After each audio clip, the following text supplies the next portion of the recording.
Queridas hermanas y hermanos, queridos niños del catecismo, niños y niñas, cuando se habla de un rey, ¿en quién piensan ustedes? Generalmente se piensa en un hombre finamente vestido, portando una corona de oro, un hombre rodeado de escoltas a quien todos hacen reverencia, un hombre sentado en un trono que da órdenes a sus súbditos. De hecho, en el arte cristiano a Jesús se le ha representado muchas veces con una corona de oro, con túnicas ricas, con una capa de armiño y sentado en un trono de oro con joyas. Sin embargo, tenemos que decir que eso es solo una especie de homenaje que le quieren rendir los pintores o escultores, porque Jesús nunca estuvo así. La imagen de Jesús como rey dista mucho de la imagen general que se tiene de los reyes y se acerca más bien a la del pastor que hemos escuchado en la primera lectura. Si recordamos, Jesús no nació en un palacio, sino en un humilde portal o gruta.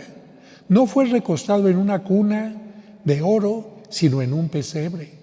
La entrada de Jesús a Jerusalén no fue propiamente como la de un rey a caballo, acompañado de escoltas y trompetas, sino más bien entró en un burrito acompañado solamente por gente sencilla que gritaba: «Hosana al Hijo de David, bendito el que viene en nombre del Señor».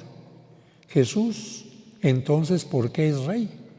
Es un rey porque anuncia un nuevo reino, una nueva forma de vivir, pero es perseguido y su autoridad es cuestionada. Por ejemplo, cuando saca a los vendedores del templo y le dicen: ¿con qué autoridad haces estas cosas? ¿Quién te ha dado esa autoridad?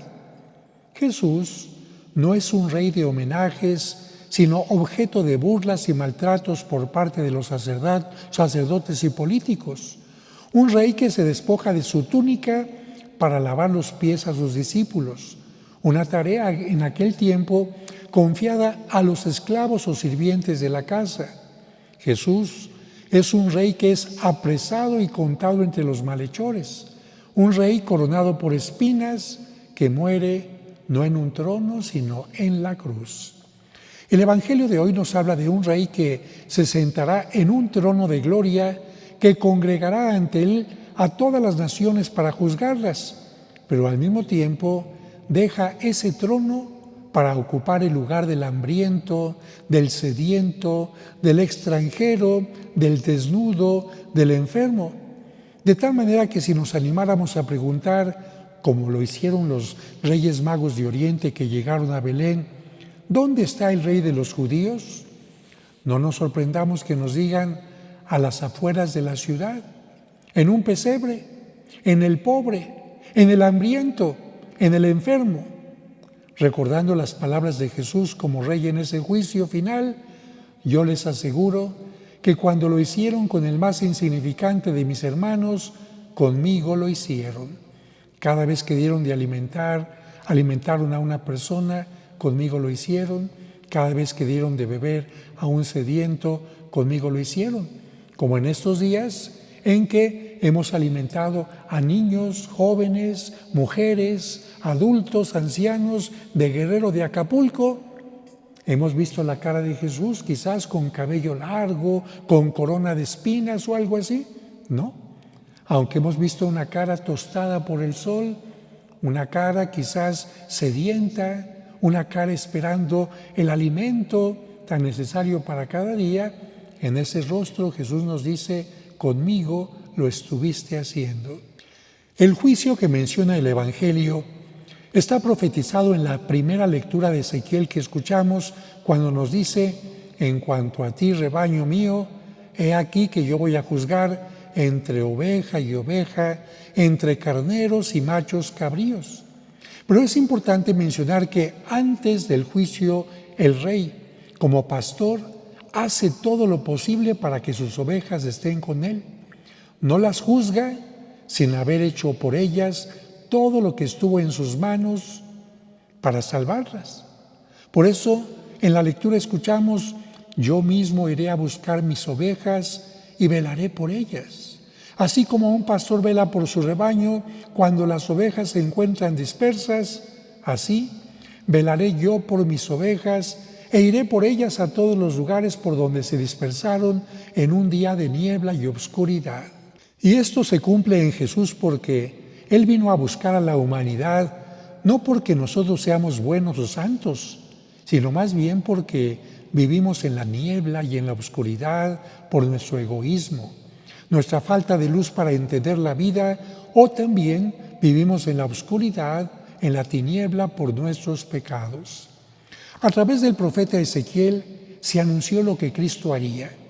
Yo mismo apacentaré a mis ovejas, yo mismo las haré reposar. Buscaré a la oveja perdida y haré volver a la descarriada. Curaré a la herida, robusteceré a la débil y a la que está gorda y fuerte, la cuidaré. Yo las apacentaré con justicia. Con estas frases entendemos que Cristo como Rey o Pastor no pone su interés en Él, sino más bien por amor pone su interés en cada uno de nosotros, que en muchas ocasiones somos como la oveja que se alejó y se perdió, o como la oveja que tiene tantas preocupaciones y problemas que necesita reposar. Dentro de las jerarquías del mundo, entendemos que un rey es el más importante ante el pueblo, pero en la jerarquía de Cristo, Él nos dijo claramente, el que quiera ser el mayor, que se convierta en el servidor de los demás. De tal manera que en el reino que Cristo vino a instaurar, Él se convirtió en el mayor, pero no por querer ser servido, sino más bien porque vino a servir y a enseñarnos a servirnos, llamarnos unos a otros. Con estas enseñanzas, Cristo nos invita a iniciar una nueva forma de vivir, convivir y compartir muy distinta a la que viven muchas sociedades. Cuando nos enseña a orar diciendo, venga a nosotros tu reino, nos invita a transformar el mundo y a crear nuevas formas de convivencia no fundamentadas en el egoísmo, el individualismo y en la cultura de muerte, sino más bien en todos los valores del Evangelio, como el respeto, la verdad, la justicia, la paz, la solidaridad y el perdón, entre otros.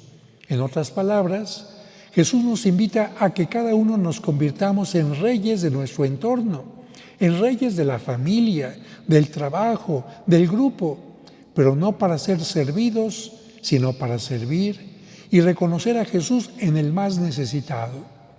Las palabras y obras de Jesús nos recuerdan que el cambio hacia un mundo mejor está en el mandamiento más grande que tenemos: amar a Dios y a nuestro prójimo como a nosotros mismos. Pidamos para que cada vez que digamos, venga a nosotros tu reino, pongamos en práctica esas palabras con las pequeñas y grandes acciones de cada día. ¿Quién es la reina del hogar? Decimos, aquella mujer que se sienta y no hace nada, o aquella mamá que muchas veces no solamente ayuda en las cosas del hogar, sino también sale a trabajar en otra parte. ¿Cuál es el cetro de aquella mujer, de aquella reina? El plumero. ¿Cuál es el trono? A veces un sillón en la cocina mientras se sienta un poquito, mientras está moviéndole a las lentejas o algo así. ¿Cuál es el cetro del papá que sirve a sus hijos? Quizás el tubo del metro en el que se tiene que agarrar para llegar al trabajo. ¿Cuál es el asiento? Pues a veces ni siquiera el asiento del metro, porque se lo cede a otra persona, porque es un rey en el amor y en el servicio. Finalmente, la segunda lectura de hoy nos recuerda que la resurrección de Jesús es el primer paso hacia el reino de Dios, hacia la plenitud que también nosotros esperamos vivir cuando Dios lo será todo para todos, después de que todos sus discípulos hayamos resucitado con Él, porque Él como Rey vencerá definitivamente a la muerte para siempre. ¿Cuándo comienza el reino de Dios en el más allá? Cuando Cristo resucita como primer humano, hombre Dios, para abrirnos el camino para que después también todos tengamos un sitio en aquel reino. Así que finalizando, queridos niños y niñas del catecismo, yo les diría que seguramente han escuchado una canción de Cricri, donde los tres cochinitos están soñando. Y uno sueña que es rey. ¿Y qué es lo que quiere? Un pastel de repente y manda a traer esto y aquello porque siente que puede hacer lo que quiere. Otro se siente rey porque puede viajar por donde quiera. En una barca se sube para remar. Pero el que es el verdadero rey, en esta canción del querido Cricri, que en paz descanse, es el que está pensando en cómo ayudar y servir a su pobre mamá, a su pobre papá y a sus demás compañeros. Así que niños, ustedes si quieren tener una corona de verdad, esa corona no se lleva en la cabeza puesta, sino en los pensamientos. Y si quieren tener un cetro y un trono, ese se tiene en el corazón sirviendo a los demás.